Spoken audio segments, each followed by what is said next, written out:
حضرت عمر رضی اللہ تعالی عنہ جا رہے تھے نا، رات کو پہرے پہ کھڑے تھے، تو ایک گھر سے ایک خاتون اپنی بیٹی کو کہہ رہی تھی دودھ میں پانی ڈال لو، تو بیٹی بولی امیر المومنین نے منع کیا ہے، تو کہا امیر المومنین کب دیکھ رہے ہیں؟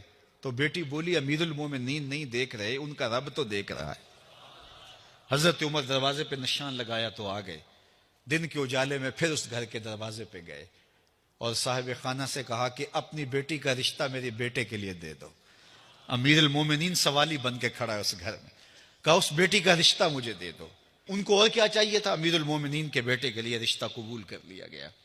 پھر اللہ تعالیٰ جل شانہ ان کو ایک بیٹی دی، اس بیٹی سے اللہ نے ایک بیٹا انہیں دیا، اس بیٹے کا نام حضرت عمر بن عبدالعزیز ہے۔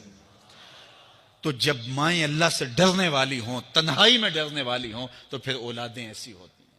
اپنی اولادوں کی تربیت کرو، جب بچے چھوٹے ہی ہوں تو ان کے تصور میں یہ بات اچھی طرح سے راسخ کر دو کہ اللہ دیکھ رہا ہے۔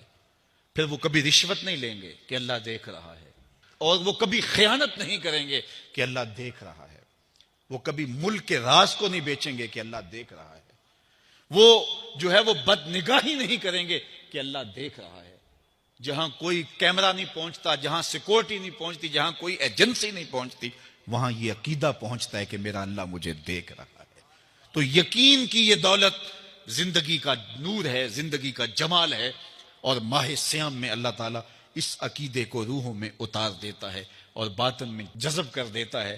تو اس کو اپنے اندر اچھی طرح سے ہم اتار کر کے اپنی زندگی میں چراغاں کر سکتے ہیں اور اندھیرے دور کر سکتے ہیں۔ یہ تیقن کہ میرا اللہ مجھے دیکھ رہا ہے، میں اپنے رب کی نگاہوں میں ہوں۔ ارا زبیبن نملۃ سودا، کالی رات کے اندھیرے میں کالے پہاڑوں کی کوکھ میں گہرا غار ہے، اس غار میں چیونٹیوں کا سوراخ ہے، اس میں جب چیونٹی چلتی ہے اور وہ بھی سیاہ رنگ کی ہے، رات کی بھی سیاہی ہے، پتھر بھی کالا ہے اور چیونٹی بھی کالے رنگ کی، سینہ سنگ پر اس چیونٹی کے چلنے کی وجہ سے ایک وہمی اور گمانی لکیر بنتی ہے جس کو خوردبین سے دیکھنا بھی ممکن نہیں۔ تمہارا رب اس کو یوں دیکھتا ہے جس طرح دیوار چین کو دیکھتا ہے۔ تو کیا ذہن اور دماغ کی سکرین پہ آنے والے خیالات سے وہ غافل ہو سکتا ہے؟